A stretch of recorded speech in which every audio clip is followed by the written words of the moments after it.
vous avais annoncé une série sur le comportement pour réussir, n'est-ce pas? Pour rentrer dans une terre où coule le lait et le miel, il faut avoir une tête où regorge le lait et le miel, n'est-ce pas? Donc, les dimanches, j'entretiens avec vous une série pour que chacun ait une tête où coule le lait et le miel. Maintenant, depuis quelques mercredis, nous avons entrepris de parler aussi du comportement de celui qui veut rentrer dans une terre où coule le lait et le miel. Parce qu'il y a un comportement pour cela. Et cela nous a amené à parler des 4 types de tempéraments qui existent selon la psychologie moderne. Et nous nous sommes rendus compte qu'en fait, en lisant bien la Bible, ce n'est pas la psychologie moderne qui a créé le concept des 4 tempéraments, la théorie des 4 tempéraments. Sinon, historiquement, la personne qui en a parlé le premier, c'est le médecin grec Hippocrate. Ensuite, dans notre temps, dans notre période contemporaine, d'autres hommes de science en ont parlé.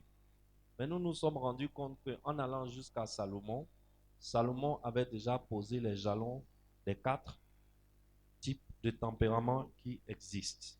C'est ainsi que nous avons vu que quand le monde dit, quand ce siècle dit qu'il y a les mélancoliques, les flegmatiques, les sanguins et les colériques, en réalité, ils n'ont rien inventé. Ils n'ont rien inventé puisque Salomon en avait déjà parlé. Et il y a 2 semaines de cela, 2 mercredis de cela, nous avons vu que Paul est l'exemple typique du tempérament colérique, que Pierre est l'exemple biblique typique du comportement, du tempérament sanguin, que Moïse est l'exemple typique biblique du tempérament mélancolique et que Abraham est l'exemple typique biblique du tempérament flegmatique. N'est-ce pas? Vous vous rappelez? Très bien, c'est juste une petite révision. Et nous avons décidé de parler en tout premier des pôles, des tempéraments pôles, c'est-à-dire des tempéraments colériques. Et nous avons vu la dernière fois que malgré qu'ils ont un tempérament colérique, ils ont de bons côtés. Et nous avons vu la dernière fois que les pôles, ce sont des gens qui ont une direction claire et bien définie. Ça, c'est leur première qualité. Et c'est pour cela que la Bible dit que là où il n'y a pas de vision, mon peuple est sans frein. Les pôles là, eux, ils ont une vision. Les pôles ont toujours une vision. Et il faut que les enfants de Dieu aient une vision. Il faut que les enfants de Dieu aient une direction claire et bien définie. Tu ne peux pas vivre au hasard. Tu ne peux pas vivre au hasard des situations. Tu ne peux pas vivre au hasard des circonstances. Ce n'est pas possible.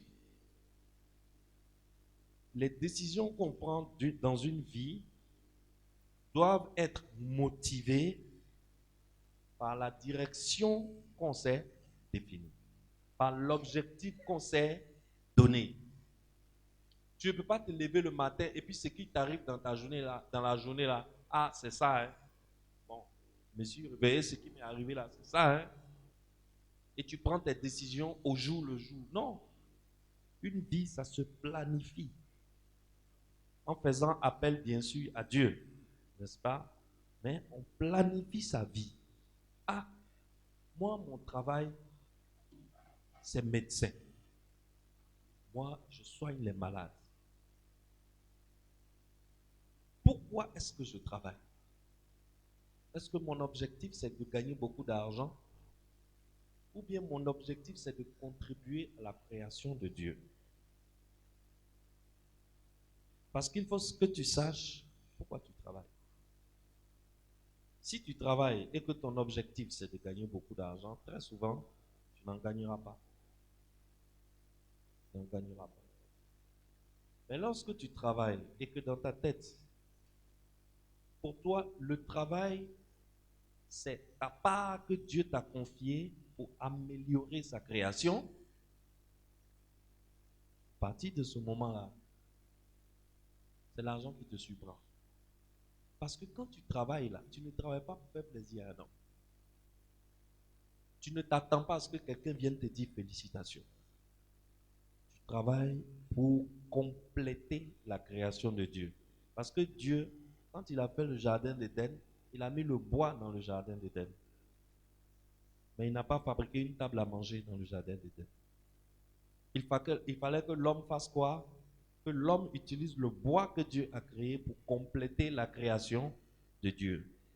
Utiliser le bois que Dieu a créé pour compléter la création de Dieu, ça s'appelle travail. C'est ça un travail.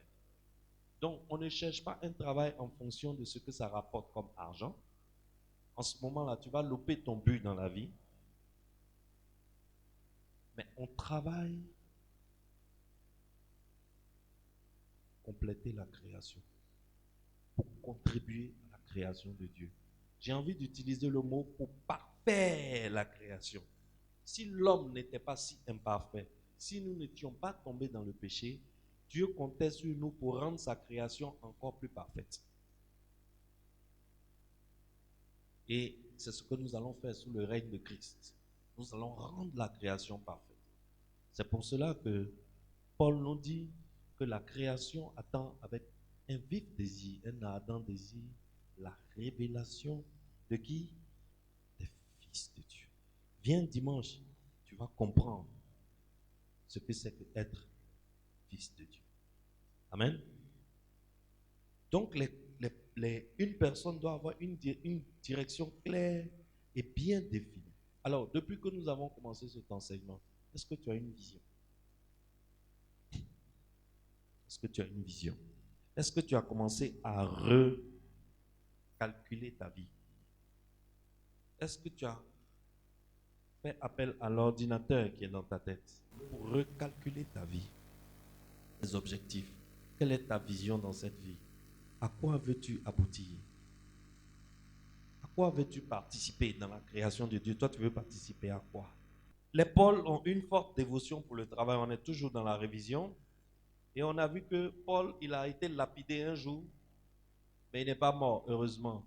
Tout le monde pensait qu'il était mort, il n'est pas mort. Mais quand il s'est réveillé, qu'est-ce qu'il a fait? Au lieu d'aller s'asseoir dans une infirmerie ou bien dans un CHU pour qu'on le soigne, qu'est-ce qu'il a fait? Il est retourné évangéliser. Il est retourné travailler. Les Paul, pour eux, ils ont une notion très élevée du travail.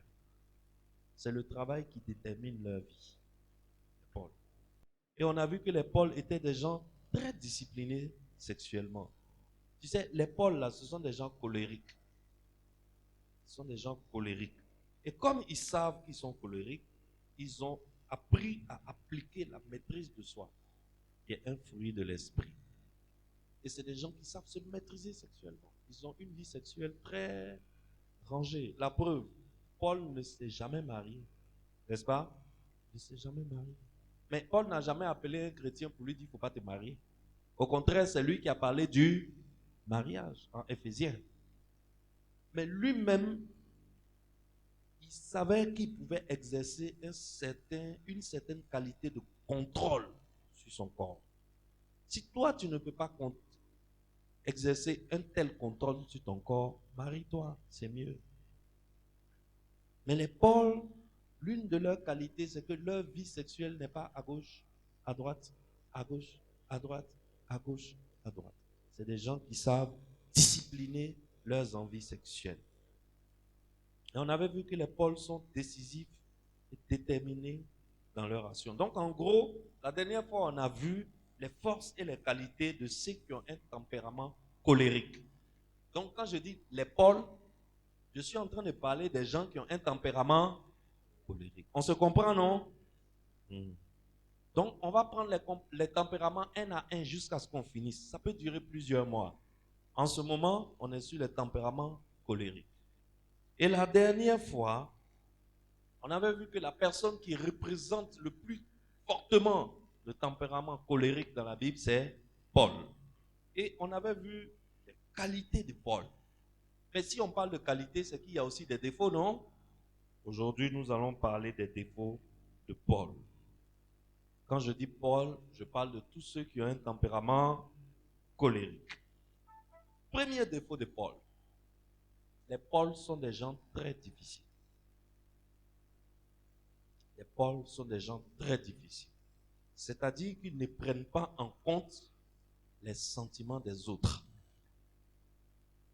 Un Paul ne va pas s'asseoir avec toi pour négocier de ce que tu ressens. Ça ne l'intéresse pas.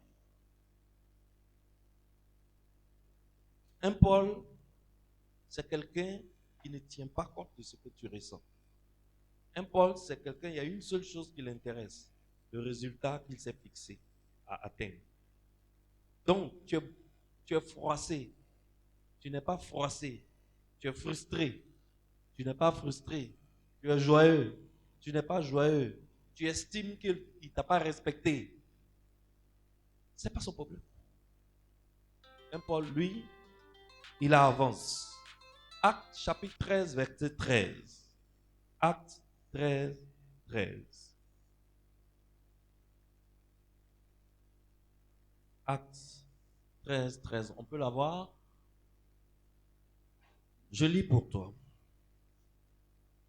Paul et ceux qui l'accompagnent prennent le bateau à Paphos et ils vont à Pergé en Pamphylie. Alors, Jean-Marc les quitte et retourne à Jérusalem. Voilà quelque chose qui va arriver aux deux personnages principaux de qui nous allons parler ce soir. Ce soir, nous allons parler de deux personnages principaux qui sont Paul et Barnabas.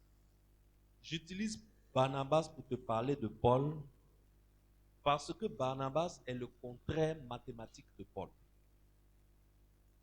Alors, en te présentant Barnabas, je mets en relief de façon plus imagée, au lieu de beaucoup parler, je préfère te donner des images et des passages bibliques qui sont dans la Bible. Dès que je vais lire, tu vas comprendre. Voilà ces deux-là que Dieu a appelés à travailler ensemble. Ils sont dans un voyage missionnaire. Donc, Paul va dans son voyage missionnaire avec Barnabas. Et Barnabas prend avec lui un jeune missionnaire qui s'appelle Jean-Marc. Arrivé quelque part, Jean-Marc dit qu'il ne se sent pas bien, que lui doit retourner à la maison. Bon, imaginez un peu le tempérament des gens et Paul. Est-ce qu'un Paul, lui, gère les choses comme ça? Vous êtes en mission. Vous avez un objectif précis. Donc, Paul, quand lui, il est là, quand lui ferme les yeux, là, c'est son objectif, il regarde. Toi qui es assis à côté de lui, ce que tu ressens pas, ce n'est pas problème d'un Paul. Et le petit, sans raison, il laisse Paul et Barnabas en route.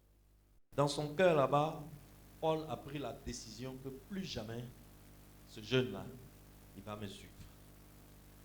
Il ne voyagera plus avec moi. Voyons ce qui se passe. Donc Paul était avec Barnabas et Jean-Marc retourne. Ils n'ont pas fini la mission, Jean-Marc retourne à la maison. Voyons ce qui se passe. On est en Acte 15. Acte 15, 36 à 40.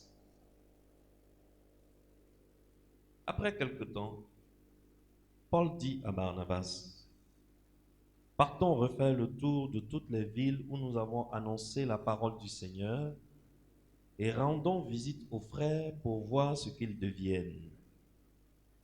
Mais Barnabas voulait emmener avec lui Jean, appelé aussi Marc. Et Paul estimait qu'il ne convenait pas de prendre avec eux celui qui les avait abandonnés en Pamphylie et qui ne les avait pas accompagnés dans leur œuvre. Leur désaccord fut si profond qu'ils se séparèrent. Barnabas emmena Marc avec lui et s'embarqua pour Chypre. Paul, de son côté, choisit Silas et partit avec lui, après avoir été confié par les frères à la grâce du Seigneur. Ah. Il y a quoi entre Paul et Barnabas maintenant? Il y a palabre. La palabre, non? La palabre. On voit que Paul n'a pas oublié le comportement que Jean-Marc avait eu. Et il ne lui a pas fait miséricorde dans son cœur. Pour Paul, c'était clair que Jean-Marc était quelqu'un d'inexpérimenté et qu'il n'était pas doté du caractère indispensable pour faire ce type de ministère précis que Dieu lui a confié. Il ne faut pas oublier que Paul avait un ministère très sensible, n'est-ce pas? C'était un ministère où il y avait beaucoup de souffrance et beaucoup de persécution. Et Paul, il se dit que le petit là ne peut pas le suivre dans un tel ministère. Parce que Paul connaît son ministère. Il se dit qu'un petit, qui pour un oui ou pour un non, sans raison précise, se retourne à la maison, ne peut pas le suivre. Or, Barnabas, lui, voyait les choses autrement. Barnabas, lui, voyait dans le jeune Jean-Marc un grand potentiel. Il voyait quelqu'un que si on l'encadre bien, si on le suit bien, si on est patient avec lui, il peut accoucher d'une grande destinée. Donc, un gars comme ça, pour Barnabas, il ne doit pas être automatiquement abandonné et rejeté parce qu'il n'a pas d'expérience. Vous voyez que ça fait deux points de vue différents. Hein? Barnabas dit qu'il faut plutôt chercher à voir les dons que Dieu a mis en Jean-Marc et non traiter Jean-Marc en fonction de son erreur. Pour Paul, la mission que Dieu lui a confiée était une bataille. On se rappelle la dernière fois, Paul disait que la vie, c'est une quoi? C'est une course, n'est-ce pas? Que la vie, c'est une course. Aujourd'hui, Paul dit, ma mission, c'est une bataille. Tu as vu la mentalité du gars? Tu as vu les termes qu'il utilise pour parler de sa vie? Est-ce que tu vois un peu les gens, les colériques, là? Le genre de personnes qu'ils sont? Je te dis ça parce que si tu as un mari colérique, aujourd'hui, tu dois le comprendre. Tu ne dois pas chercher à changer de mari. Mais tu dois plutôt essayer de le comprendre. Tu dois comprendre son tempérament. Ou bien si tu as une femme Paul, une femme au tempérament colérique, tu dois comprendre aujourd'hui comment les pôles fonctionnent. La femme là, elle n'est pas mauvaise en soi. Ce n'est pas que c'est quelqu'un de froid et de calculateur qui n'a pas de sentiments. Non. C'est juste quelqu'un pour qui les objectifs sont plus importants que tout. Le travail est plus important que tout. Donc, si tu as une femme, Paul, qu'il est l'heure pour elle d'aller au travail, laisse-la aller au travail. Il ne faut pas avoir autre chose en tête. Parce que ça ne va pas marcher. Pour elle, le travail est plus important que tout. Et c'est ce qu'on est en train de voir ici. Pour Paul, le travail, la mission est une bataille qui exige des soldats aguerris, prêts à faire un combat noble. Et non des soldats défaitistes qui abandonnent le front, qui abandonnent la bataille en plein milieu du combat. Paul ne supporte pas ça. Paul n'accepte pas ça.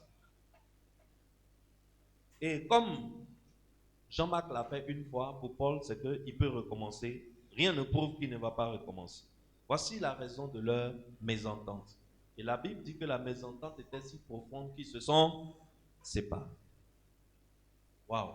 C'est un peu fort, non? C'est un peu fort. C'est un peu fort. Tu t'imagines des missionnaires qui vont en mission, on leur confie un territoire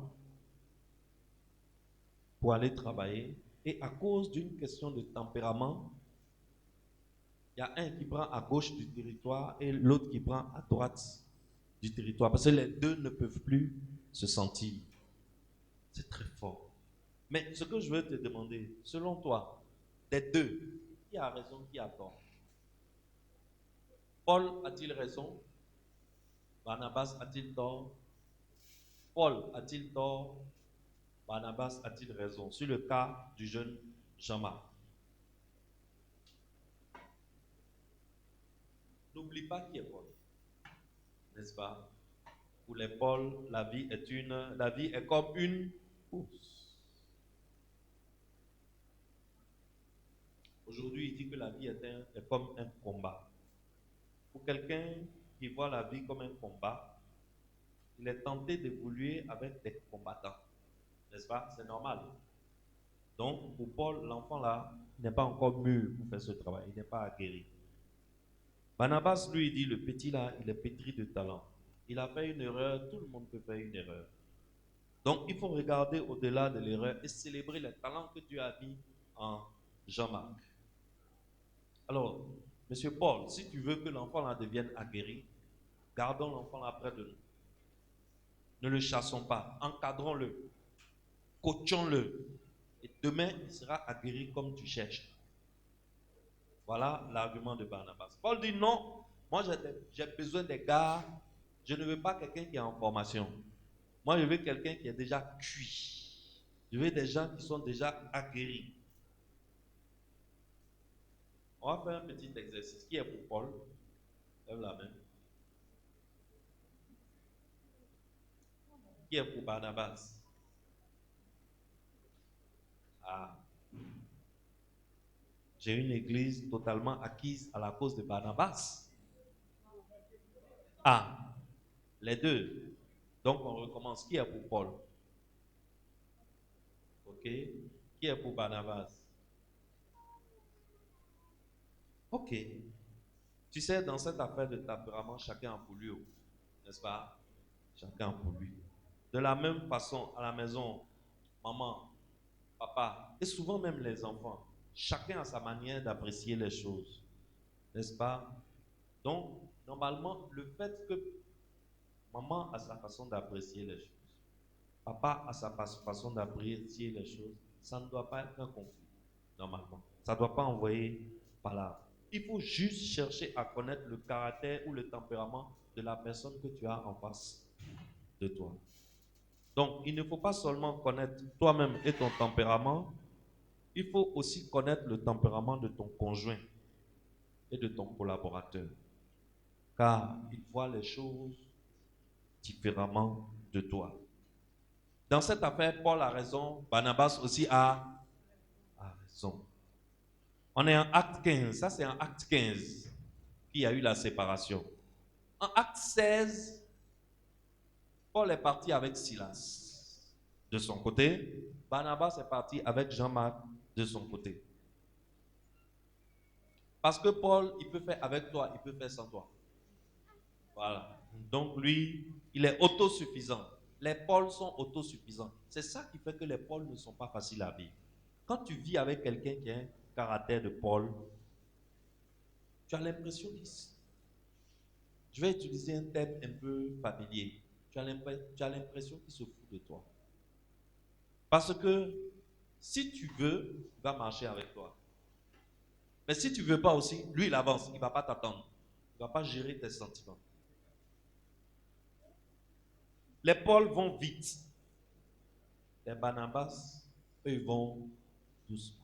Les Barnabas, eux, ils disent, allons doucement. Laissons Dieu faire. Un jour, ça va aller. Et en acte 16, Paul et Silas, ils sont allés prêcher à Philippe. Et là-bas, si tu te rappelles, le côté colérique de Paul a provoqué quelque chose. Ils sont entrés dans une ville où ils ont commencé à annoncer l'évangile. Ils ont trouvé une dame qui s'appelle Lydie. Tu connais l'histoire, non? Lydie, qui est une commerçante qui a beaucoup d'argent, qui leur a supplié de venir dormir chez elle. Et elle s'occupait d'eux. Lydie avait plein de sous. Donc, c'était une mission qui était devenue intéressante. N'est-ce pas? Et dans leur prédication, un jour, ils étaient en train d'annoncer la bonne nouvelle aux gens sur la place du marché. Il y a une dame qui sort de quelque part et la Bible dit que la dame avait un esprit de python. Et cet esprit-là faisait qu'elle pouvait révéler l'avenir des gens. Donc, qu'est-ce qui se passait? La dame était au marché et chaque jour de marché, elle était calée et les gens venaient lui demander: il y a quoi dans mon futur? Que va-t-il m'arriver? Et elle leur révélait leur futur et on la payait fort. Donc, les gens qui sponsorisaient la dame là, eux gagnaient beaucoup d'argent grâce au don que la femme là avait, le don de divination. Et ce jour-là, la dame là, quand elle a vu Paul et Silas annoncer l'évangile, parler de Jésus, elle a commencé à les suivre. Elle dit, voici les fils de Dieu vivant. Voici les fils du Dieu vivant. Ces gens-là que vous voyez, c'est les fils de Dieu vivant. Ces gens-là que vous voyez, c'est les fils du Dieu vivant. Toute la journée. À un moment, Paul en a eu marre. Le comportement de Paul, c'est quoi? Colérique. À un moment, Paul en a eu marre. Quand il s'est retourné comme ça, il dit, au nom de Jésus, je commande à cet esprit de sortir de ton corps. Pouf, l'esprit de Python a fui. Il a quitté la dame. Bon, il y a un problème, non? Parce que c'est grâce à l'esprit de Python là qu'elle faisait quoi? Elle gagnait beaucoup d'argent pour ses patrons. Maintenant, esprit qui devinait le futur là est parti. Chassé par qui? Chassé par Paul. Donc, les maîtres de la dame là, ayant constaté le problème, ils ont soulevé toute la ville contre Paul et Silas. On les a chicotés normalement. C'est-à-dire, quand tu lis les histoires comme ça, tu vois que l'évangélisation d'aujourd'hui, c'est un peu doux quand même. Où nous, on porte tricot, on rentre dans le quartier, on s'éparpille. Mais de toute façon, vous avez porté tricot là, on peut vous voir vite. Les gens vont te toucher, les gens vont te battre normalement. Ils les ont touchés normalement, Paul et Silas. Et puis, on les a jetés en prison. Bon, imagine que Jean-Marc était là. Imagine que Jean-Marc était là. Parce que Jean-Marc, c'est un peu le choco. Jean-Marc, c'est un... En fait, ce qui chauffait le cœur de Paul, c'est que Jean-Marc se jouait le missionnaire choco. Paul, là, lui, c'est un enfant de poignon. C'est qu'un missionnaire qui est choco comme ça. C'est lui toujours, il sent bon. C'est lui toujours, il est bien habillé repassé, qui vient du pressing. C'est quel missionnaire, lui, il ne mange pas dans poto-poto. C'est quel missionnaire, il ne dort pas dans la maison wayo. Ah, Paul ne gère pas les sentiments comme ça. Et maintenant, tu es d'accord avec Paul, non? Tu es d'accord avec Paul que Jean-Marc n'est pas prêt, n'est-ce pas? Mais est-ce que Barnabas aussi avait tort? Barnabas n'avait pas tort. Chacun exprime et voit les choses à travers les lunettes de son tempérament, n'est-ce pas? À travers la perspective de son tempérament. Et à cause de comment il voit les choses, il y a certaines personnes avec qui Paul ne travaillera jamais, n'est-ce pas? Et Barnabas lui voit autrement, donc ce n'est pas étonnant que Dieu a choisi Paul et Barnabas pour que les deux puissent se compléter. Pour créer, et nous avons vu ça il y a 2 mercredis de cela, c'est pour créer ce qu'on appelle la complémentarité. Et celui qui cherche à s'enrichir, celui qui veut avoir un comportement qui rend riche, la première chose qui doit venir dans sa tête, à chaque fois qu'il est devant une situation, c'est de chercher la complémentarité.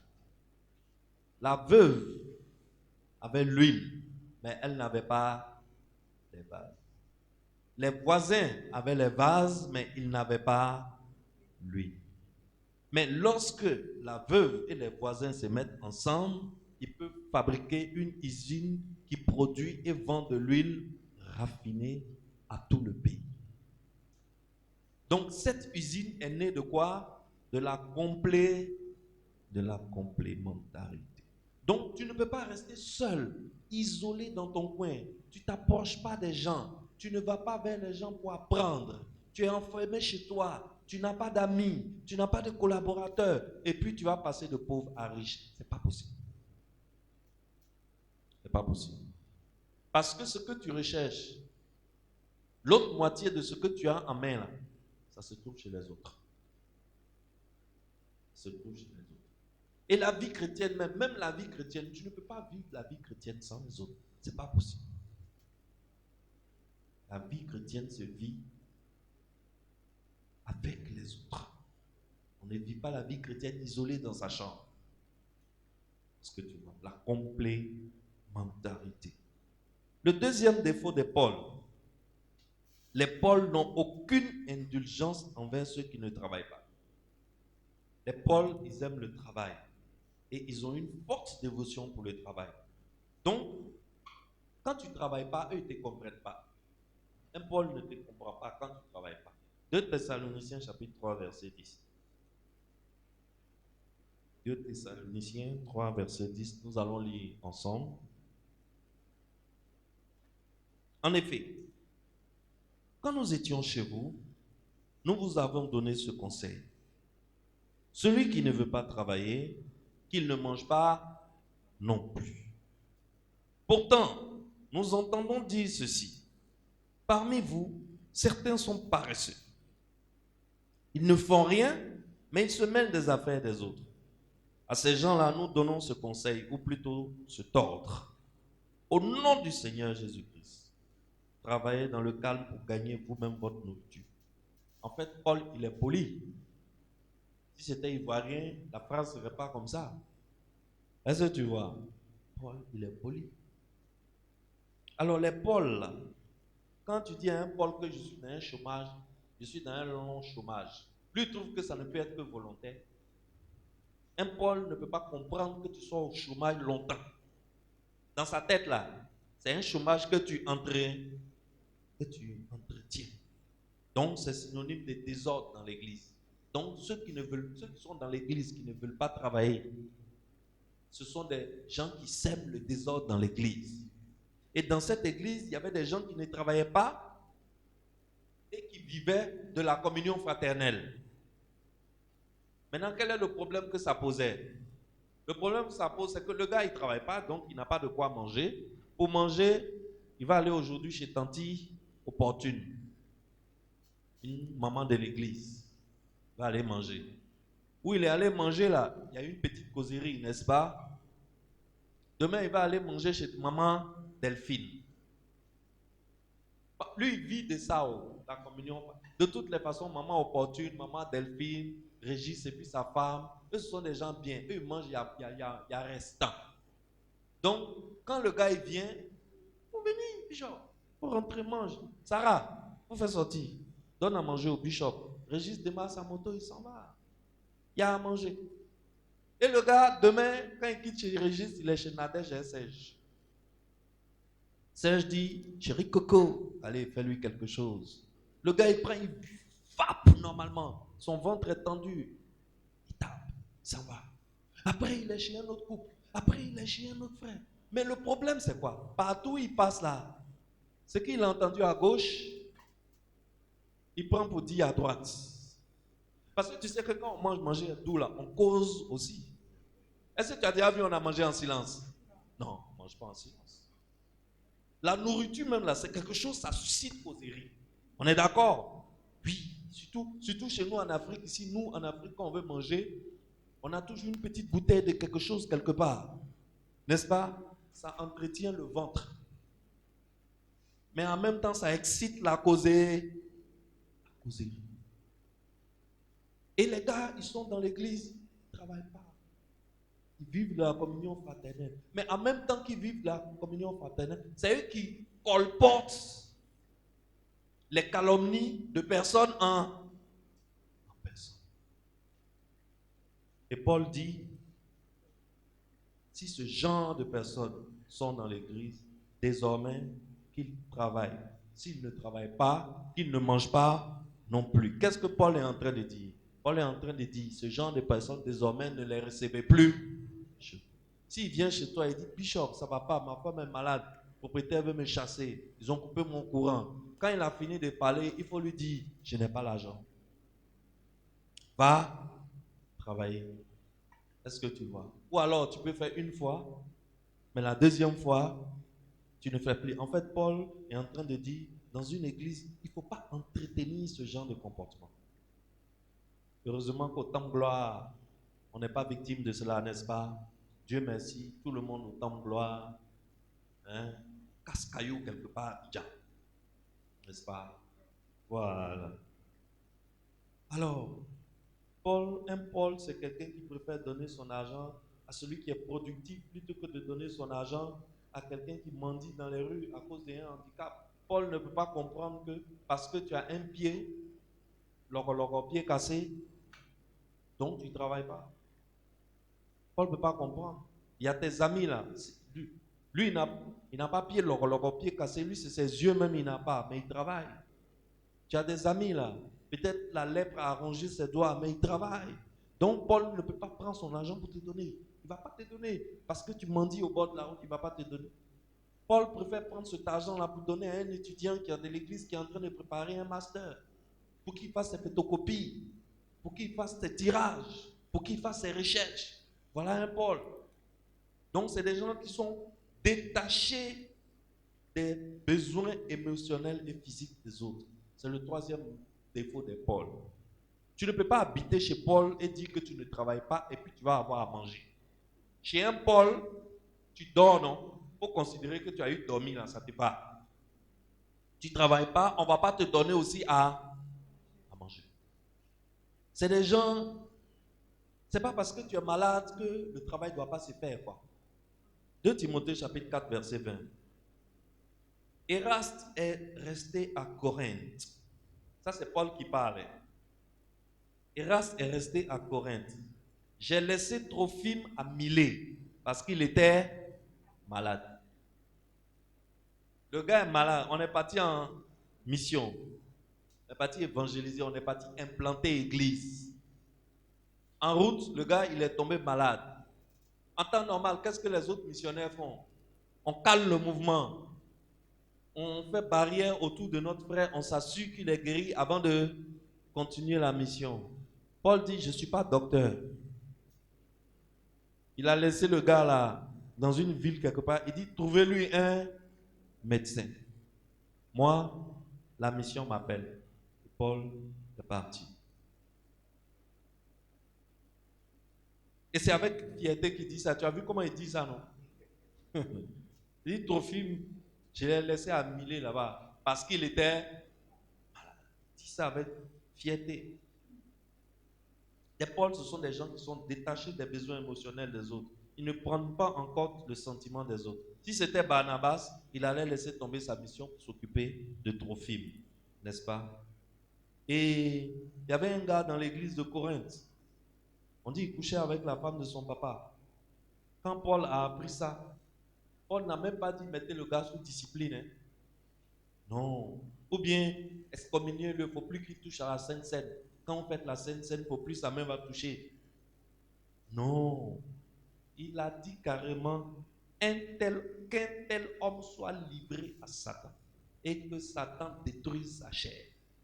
Bishop, si un pasteur parle comme ça de son fidèle, c'est quand même un peu fort, non? C'est quand même un peu fort. Qu'il soit livré à Satan pour que Satan détruise sa chair. En 1 Timothée 1:20, il a dit qu'il avait livré quelqu'un comme ça à Satan afin que la personne apprenne à ne plus blasphémer. Si tu te rappelles, c'était Alexandre. Hein? Il dit, je l'ai livré à Satan pour qu'il ne blasphème plus. Waouh! Ce n'est pas quelqu'un qui est là pour caresser quelqu'un, Paul. On sent que c'est un homme, il est un peu dur. Et un pasteur comme ça, il peut chasser tous ses fidèles. La chose que je veux que tu retiennes de Paul et Barnabas, c'est que Paul et Barnabas constituent le fondement des études de management aujourd'hui dans les universités. Les cours de management qu'on reçoit dans les grandes écoles. La vie de Paul et de Barnabas est le fondement des grandes idéologies politiques que nous connaissons aujourd'hui.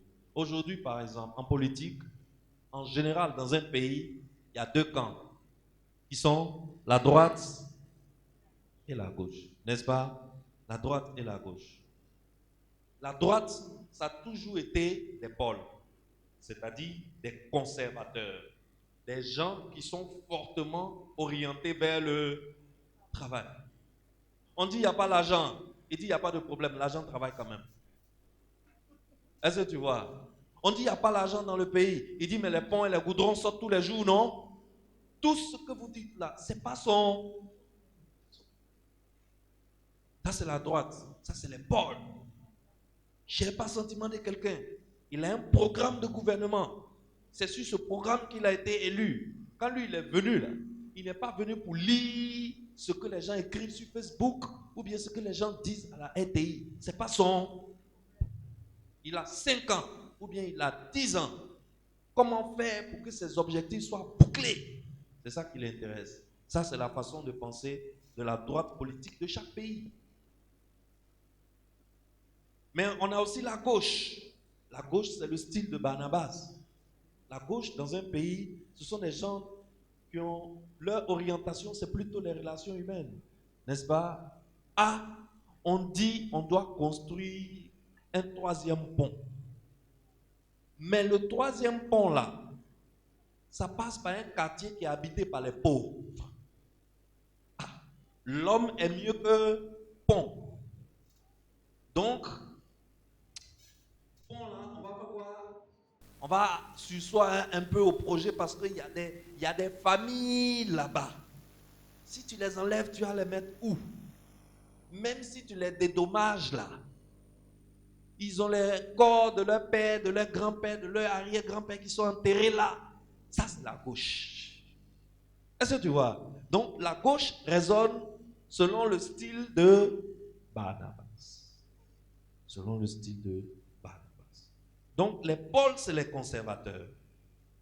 Et dans la politique moderne, on les appelle les républicains. Les pôles, c'est la droite, c'est les républicains. Même en Côte d'Ivoire, ici, on a des républicains, non? Oui. On avait le RDR. Hein? On avait le RDR, le Rassemblement des Républicains. Et aujourd'hui, le RHDP qui est au pouvoir, c'est les leaders du RDR. Donc, tu vois comment ils fonctionnent. Donc, il faut les comprendre, il ne faut pas les critiquer en l'air. C'est la philosophie de la droite. Et vous n'avez pas l'argent, c'est parce que vous ne voulez pas travailler. C'est comme ça, ils voient les choses, quoi. Vous n'avez pas l'argent, c'est parce que vous ne voulez pas travailler. Parce que ceux qui sont dans mon pays qui travaillent là, ils ont l'argent. Moi, ce qui m'intéresse, c'est arranger les routes de Côte d'Ivoire, construire des aéroports, construire des ponts, construire des écoles, bâtir des supermarchés sur 28 hectares. Acclamez un peu quand même pour les gens de la droite, ils sont pas mal. Non, acclamez pour les gens de la droite, ils sont pas mal. Ils sont pas mal. C'est la vérité. Ils sont pas mal.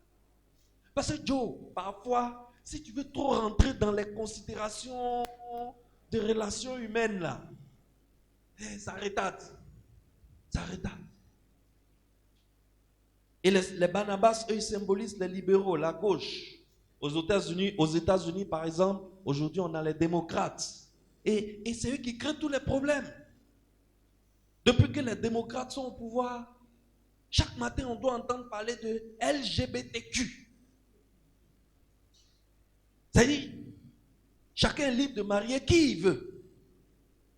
Je me lève aujourd'hui, je prends Jacques, il a dit, bon, tu es mon petit mousseau. Les gars, mais les gars, quand même, on n'est pas des animaux, on est des humains. Même les animaux ne font pas ça. On dit chacun n'a qu'à marier. Oh, je regardais un documentaire quand, je ne sais pas, il y a 2 ou 3 jours de cela. Et un gars lui dit il est transsexuel. C'est-à-dire qu'il était garçon, mais il sent en lui qu'il est plutôt une femme. Donc il est allé se faire opérer. Et il était en face d'un médecin qui lui posait une question. Le médecin dit, quand je te vois, et que tu me demandes, et que tu viens dans mon cabinet, et que tu me dis que j'ai une fausse couche, comment tu veux que je réagisse? Non, mais le médecin a raison, mais il n'a pas raison. Parce que moi, je vois garçon. Mais toi, tu dis que tu es femme. Jusqu'à tu es parti faire opération. Jusqu'à tu dis que tu es tombé enceinte. Maintenant, tu dis que tu es en train de faire fausse couche. Tu viens, je vois un garçon qui me dit, je suis en train de faire. Est-ce que tu n'es pas en train de me pousser vers l'asile? Tu es en train de me pousser vers l'hôpital des fous? Excellence, tout est dans la Bible. Tout est dans la Bible. Là, affaire de droite, gauche, républicain, démocrate, tout ça, c'est parti du leadership de Paul et de Barnabas. Et quand tu associes Paul et Barnabas, tu associes leurs qualités, tu associes leurs défauts, ça te donne 4 types de personnes. Et tous ceux que tu trouves sur la terre font partie de ces 4 types de personnes. Le premier type de personnes, c'est les gens qui sont Paul O, Barnabas O. Ça veut dire quoi? Il a les qualités de Paul, mais il a aussi les qualités de Barnabas. N'est-ce pas? C'est une personne qui combine les qualités de ces deux personnages. Et ce type de leader, il est à la fois orienté vers le travail, mais en même temps, il est orienté vers la relation humaine. La relation humaine lui est aussi précieuse. Et ces gens-là, aucune relation humaine ne passe. Chez eux, c'est les objectifs, rien que les objectifs. Tu connais quelqu'un comme ça? Tu connais quelqu'un comme ça? Tout le monde connaît quelqu'un comme ça. Tout le monde connaît quelqu'un comme ça. Lui, il n'a pas sentiment. C'est un Paul pur. C'est son objectif qui l'intéresse. Ensuite, on a la deuxième catégorie de personnes, les gens qui sont Paul haut et Paul bas. Ça veut dire qu'ils ont les qualités de Paul, mais ils ont aussi les défauts de Paul. Eux, ce type de leader, ils n'ont rien de Barnabas en eux. Il n'y a rien de Barnabas en eux. Ils sont uniquement orientés vers le travail. Ils ne tiennent aucun compte de leur relation avec leurs proches, avec leurs collaborateurs. Les résultats, rien que les résultats, le reste ne compte pas. On a la troisième catégorie de personnes, les Barnabas hauts et les Barnabas bas. Alors ce type de leader, ils sont uniquement orientés vers les relations humaines, comme Barnabas, n'est-ce pas? La communion fraternelle, c'est ça qui les arrange. Ces gens-là, ce sont des Barnabas purs. Pour eux, il n'y a que l'humain qui compte. Cela fait que ça empiète sur leur rendement. N'est-ce pas? On avait vu ça ici dans ce pays, non? On avait un programme politique, magnifique programme politique. On a voté des gens pour dérouler leur programme politique. Arrivés au pouvoir, ils ont tenu compte des sentiments des uns et des autres. Et finalement, ça a jeté le pays en guerre. N'est-ce pas? Ce sont des Barnabas. Ce sont des gens qui sont tellement sentimentaux qu'au final, le travail ne se fait pas correctement. Et les objectifs professionnels ne sont pas atteints. N'est-ce pas? Et on a un dernier type de personnes, ça ce n'est vraiment pas à recommander. Ce sont les gens qui sont défaut de Paul, défaut de Barnabas. Ce qu'on appelle Paul bas, Barnabas bas. Ce type de leader-là, ils n'ont aucune qualité de Paul, ils n'ont aucune qualité de Barnabas. Pour eux, le leadership, ce n'est pas une fonction, c'est plutôt une position. Mais je veux te demander, à toi, le leadership, c'est une fonction ou bien c'est une position? Le leadership, c'est le leadership qu'on remarque pour te nommer, ou bien on te nomme, même si tu n'as pas de leadership. Qu'est-ce qui se passe? C'est ton leadership qu'on regarde pour dire celui-là, il mérite d'être à tel poste. Donc, tu ne peux pas être à un poste juste pour le poste. Or, malheureusement, aujourd'hui, c'est à ça qu'on assiste dans toutes nos administrations. Malheureusement. C'est pour cela que la bureaucratie est devenue tentaculaire. Lourde, la machine administrative n'avance pas. Parce que le gars, il est là, on l'a mis à ce poste, mais il ne sait pas faire le travail qui est à ce poste. Qu'est-ce qu'il fait? Il va aller prendre quelqu'un qui connaît ce travail mieux que lui, mais il le met en bas de lui. Et le gars se tape tout le boulot, mais c'est lui qui prend les honneurs. Ça, c'est les Paul bas, Barnabas bas. Le leadership n'est pas fonction du poste. C'est quand tu as un bon leadership qu'on te nomme au poste. Ce n'est pas parce qu'on t'a nommé au poste que tu dois maintenant venir chercher, courir après le leadership. Alors, un leader, Paul bas, Barnabas bas, en réalité, il ne mérite pas son poste. Ce n'est pas accident, qu'il est assis à ce poste. S'il est à ce poste, c'est une erreur. C'est une erreur. Alors, Excellence, tu vois, on nous emmène à faire de Paul, Barnabas. Tu vois jusqu'où ça nous a amené? Tu vois?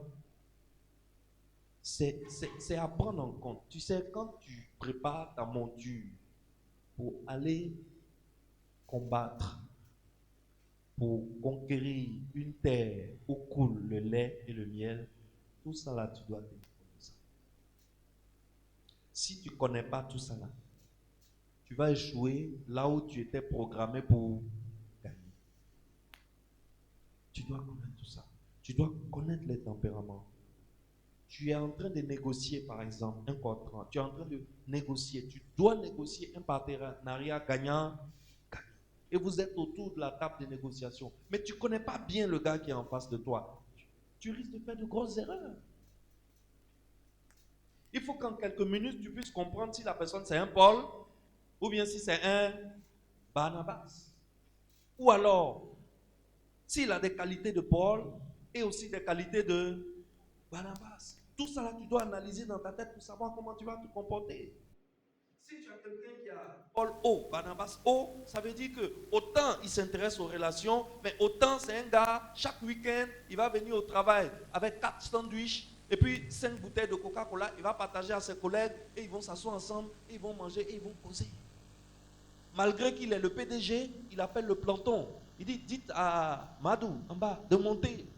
Le planton monte dans son bureau, il lui donne un sandwich, il lui donne un Coca-Cola. Madou, comment ça va chez toi à la maison? Madou, et ta femme? Et tes enfants? Mais la dernière fois, je t'ai donné 13e mois, non? Mais pourquoi on dit que tu n'as pas payé l'école de tes enfants? Tu as pris 13e mois là pour faire quoi? Madou, arrête les 66. Aïe Pougon. Arrête d'aller manger porc au four. Aïe Pougon. Madou, quand je te donne l'argent, occupe-toi de ta famille. Et puis lui donne des bons conseils. Un gars comme ça, il est Paul O, Barnabas O. Quand tu t'en vas négocier un contrat comme ça, un contrat avec une personne comme ça, il ne faut pas piétiner les autres dans ton contrat. Il ne faut pas écarter les sentiments des autres. Sinon, il ne va pas signer le contrat. Est-ce que tu comprends que pour quitter ton statut de pauvre, pour aller au statut de riche, même le comportement est important. Et tu dois savoir analyser tout ça. Et il n'y a aucune école sur cette terre qui va t'enseigner ça. Il n'y a que l'Église, il n'y a que l'Évangile, il n'y a que la croix qui peut prendre le temps pour rentrer dans tous ces détails-là avec toi. Amen. Amen. Alléluia. Acclamez pour le Seigneur. Amen. Lève-toi, enfant